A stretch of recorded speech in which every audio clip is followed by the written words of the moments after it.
অনুশীলনী মানুষকে সফল করে তোলে। বারবার প্রশ্নগুলো চর্চা করুন, আপনিও পারবেন। আজকের বিষয় বাংলাদেশ ও আন্তর্জাতিক বিষয়গুলির উপর সাধারণ জ্ঞান।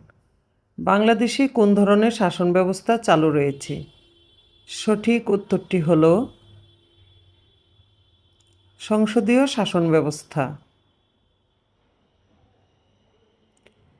বাংলাদেশ কোন দেশ থেকে প্রধানত এলএনজি আমদানি করে? সঠিক উত্তরটি হল ঘ, কাতার।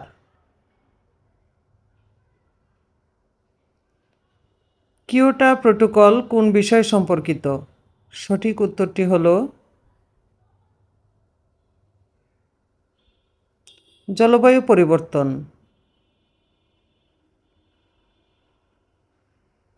বাংলাদেশে প্রথম পঞ্চবার্ষিকী পরিকল্পনা শুরু হয় কত সালে? সঠিক উত্তরটি হল খ, 1973 সালে। ভারত থেকে কয়টি নদী বাংলাদেশে প্রবেশ করেছে? সঠিক উত্তরটি হল গ, 54টি। আন্তর্জাতিক বিচার আদালত কোথায় অবস্থিত? সঠিক উত্তরটি হল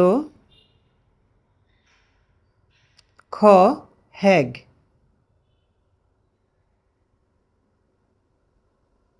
ভিডিওটি উপকারী মনে করলে শেয়ার করে অন্যদেরকেও প্রস্তুতি নেওয়ার সুযোগ করে দিন এবং চ্যানেলটি সাবস্ক্রাইব করে পাশে থাকুন। ধন্যবাদ আপনাকে।